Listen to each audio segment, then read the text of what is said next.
नमस्कार दोस्तों। गरुड़ पुराण के अनुसार हिंदू धर्म में पितृपक्ष का विशेष महत्व है। ऐसा माना जाता है कि इन दिनों में पितृ हमारे घर आते हैं और वह 15 दिनों तक यानी पितृ मोक्ष अमावस्या तक हमारे यहाँ रुकते हैं।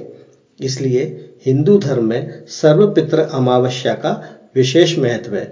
पितृपक्ष के इन 15 दिनों में हमें अपने पितरों का श्राद्ध कर्म पूरे विधि विधान से करना चाहिए। पितृपक्ष में यदि किन्हीं कारणों से आप अपने पूर्वजों का श्राद्ध न कर पाए तो सर्व पितृ अमावस्या, जो कि पितरों की विदाई का दिन होता है, इसी दिन तर्पण, पिंडदान और श्राद्ध करके उन्हें श्रद्धांजलि देकर उनका आशीर्वाद प्राप्त कर सकते हैं। और इसी पितृ मोक्ष अमावस्या के बाद पितृपक्ष का समापन भी हो जाता है।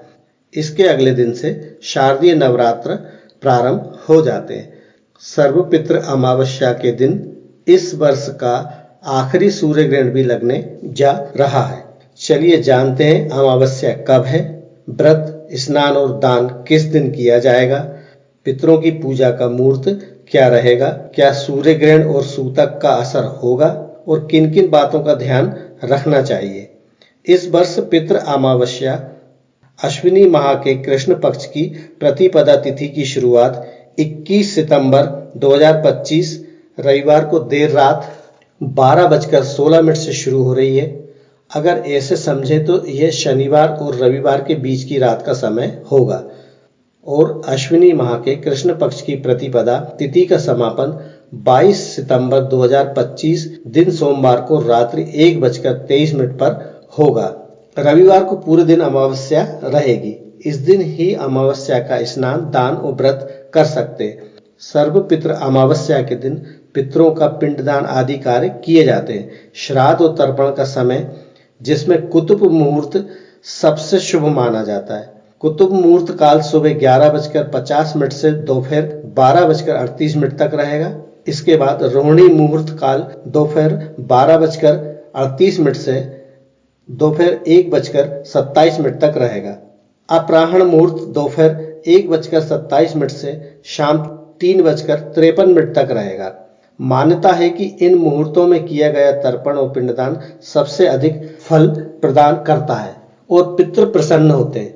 गरुड़ पुराण के अनुसार इस दिन किए गए श्राद्ध और तर्पण से सभी पितरों की आत्माएं तृप्त होती हैं और खुश होकर विदा होती हैं। इस कारण इसे सर्व पितृ अमावस्या यानी सभी पितरों को मोक्ष प्रदान करने वाली अमावस्या भी कहा जाता है। 21 सितंबर 2025 रविवार को सूर्योदय सुबह 6:19 पर होगा। सूर्यास्त शाम 6:20 पर होगा। इस दिन ब्रह्म मुहूर्त सुबह 4:43 से 5:31 तक रहेगा। इसके अलावा आप इस दिन सुबह 11:01 से दोपहर 12:52 के बीच भी पितृ तर्पण कर सकते हैं। राहु काल दोपहर 4:30 से शाम 6 बजे तक रहेगा। कुछ शुभ मुहूर्त भी इस दिन बन रहे हैं। प्रातः काल में पूजा का शुभ मुहूर्त सुबह 4:58 से लेकर 6:09 तक रहेगा। सायंकाल 6:19 से 7:53 के बीच आप पितरों के लिए दीपदान आदि कर सकते हैं। बाद में शुक्ल पक्ष प्रारंभ हो जाएगा।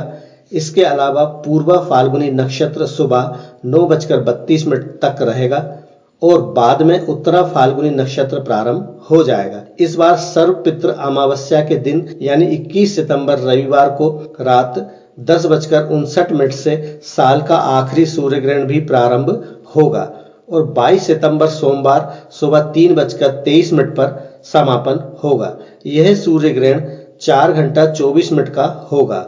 यह एक आंशिक सूर्य ग्रहण है, यानी भारतीय समय अनुसार 21 सितंबर को सुबह लगभग 11 बजे से सूतक काल प्रारंभ हो जाएगा। क्योंकि जिस समय यह ग्रहण रहेगा उस समय हमारे देश में रात होगी, इसलिए सूर्य ग्रहण हमारे देश में नहीं दिखाई देगा और ना ही इसका सूतक या ग्रहण संबंधी कोई भी नियम लगेगा। तो आप सर्व पितृ अमावस्या पर पितृ संबंधी या फिर अन्य पूजा पाठ आदि कर सकते हैं। इस दिन प्रातः काल स्नान करके पितरों की आत्मा की शांति हेतु कामना करें। अगर हो सके तो नदी में स्नान करके दान करना चाहिए। साथ ही शुद्ध मन से पितरों के लिए विधि पूर्वक तर्पण और पिंडदान आदि करें। कौवा, चींटी, गाय, कुत्ते और देवताओं के लिए भोजन निकालें। ब्राह्मणों को भोजन कराएं या निर्धनों को खाद्य सामग्री, वस्त्र आदि दान करें। अपने सामर्थ्य के अनुसार इस दिन आपको कुछ न कुछ दान अवश्य करना चाहिए। ऐसा माना जाता है कि दान करने से पितरों की कृपा प्राप्त होती है, वे प्रसन्न होते हैं, साथ ही परिवार में सुख समृद्धि बनी रहती है। दोस्तों, यदि आपने हमारे चैनल नील भक्ति धारा को सब्सक्राइब नहीं किया है तो जरूर सब्सक्राइब करें, वीडियो को लाइक करें और शेयर करें, जिससे ये जानकारी ज्यादा से ज्यादा लोगों तक पहुंच सके। धन्यवाद। मिलते हैं अगले वीडियो में।